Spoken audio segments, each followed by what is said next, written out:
আজকে শ্রীমদ্ ভগবদ গীতার 19 নম্বর পৃষ্ঠা পাঠ করতে চলেছি। চলুন শুরু করা যাক। বেদের সমস্ত জ্ঞানী অভ্রান্ত এবং হিন্দুরা বেদকে পূর্ণ ও অভ্রান্ত বলে গ্রহণ করে থাকে। যেমন স্মৃতি অর্থাৎ বৈদিক অনুশাসন অনুযায়ী পশুর মল অপবিত্র এবং তা স্পর্শ করলে স্নান করে পবিত্র হতে হয়। আবার বৈদিক শাস্ত্রে বলা হয়েছে যে গোময় পশুর মল হলেও পবিত্র।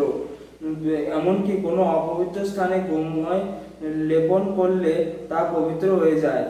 আপাত দৃষ্টিতে এটিকে পরস্পর বিরোধী উক্তি বলে মনে করতে হতে পারে, কিন্তু বৈদিক অনুশাসন বলতে এটি গ্রহণ করা হয়েছে, আর বাস্তবে কি এটি গ্রহণ করে কোনো ভুল হয়নি।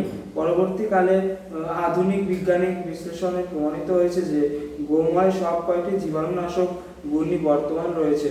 সুতরাং বৈদিক জ্ঞান সম্পূর্ণভাবে অভ্রান্ত, কারণ বৈদিক জ্ঞান সব রকম সন্দেহ ও ভ্রান্তির অতীত এবং ভগবদ্গীতার সমস্ত বৈদিক জ্ঞানের সারাংশ। বৈদিক জ্ঞান নিয়ে গবেষণা চলে না। গবেষণা বলতে সাধারণত যা বোঝায় তা ত্রুটি, কারণ ত্রুটিপূর্ণ ইন্দ্রিয় সাহায্য ওইসব গবেষণা করে থাকে।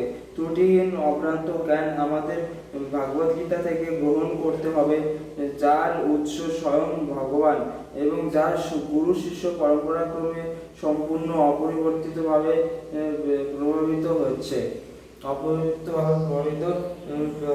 অর্জুন যখন শিষ্যরূপে ভগবান শ্রীকৃষ্ণের কাছ থেকে গীতার জ্ঞান আরোহণ করেন, তখন তিনি কোন রকম পদানুবাদ না করে ভগবানের মুখ নিশ্চিত বাণীকে পরম সত্য বলে গ্রহণ করেছিলেন।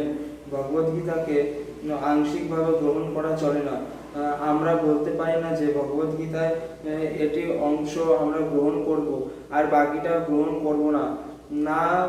ভগবদ্গীতার বাণী সম্পূর্ণ অপরিবর্তিতভাবে খেয়াল খুশি মতো বাদ না দিয়ে কিংবা মন গড়া ব্যাখ্যা না করলে আমাদের গ্রহণ করতে হবে। ভগবান শ্রীকৃষ্ণ অর্জুনকে যেভাবে তা বলেছিলেন, ঠিক সেইভাবেই ভগবদ্গীতা যথাযথ নির্দেশ গ্রহণ করতে হবে। আমাদের সবসময় মনে রাখতে হবে, গীতা বৈদিক জ্ঞানের পূর্ণ প্রকাশ, বৈদিক জ্ঞানের প্রবর্তক স্বয়ং ভগবান। তাই বেদের জ্ঞান নিয়েই দিব্যমান। অপ্রকৃত উৎস থেকে বৈদিক জ্ঞান গ্রহণ করতে হয় এবং এর প্রথম বাণী নিশ্চিত হয়েছিল স্বয়ং ভগবান শ্রী কৃষ্ণর মুখ থেকে। ভগবানের মুখনিশ্চিত বাণী বলা হয় অপরিসেয়, অর্থাৎ ভগবানের কথা সাধারণ মানুষের কথা থেকে সম্পূর্ণ আলাদা, কারণ সাধারণ মানুষ 4টি ত্রুটির দ্বারা পরিচিত: 1 ভ্রম, 2 প্রমাদ, 3 বিপ্রলিম্বা, 4 করণপটম। ভ্রম সাধারণ মানুষের অবধারিতভাবে ভুল করে থাকে। প্রমাদ, সে মায়ার দ্বারা আচ্ছন্ন। বিপ্রলিম্বা, সে অনেক প্রতারণা করতে চেষ্টা করে। এবং করণপাটক, সে তার ত্রুটিপূর্ণ ইন্দ্রিয় দ্বারা সীমিত। এই সমস্ত ত্রুটি থাকার ফলে মানুষ সর্বপরিব্যাপ্ত পরম জ্ঞান প্রদান করতে অক্ষম। রাধে রাধে। শ্রীমদ্ ভগবদ গীতার 19 নম্বর পৃষ্ঠা শেষ হলো। আপনারা এই চ্যানেলটি পরবর্তী পৃষ্ঠা শুনতে গেলে এই চ্যানেলটি সাবস্ক্রাইব করে দিন আর বেল আইকনটি প্রেস করুন। রাধে রাধে।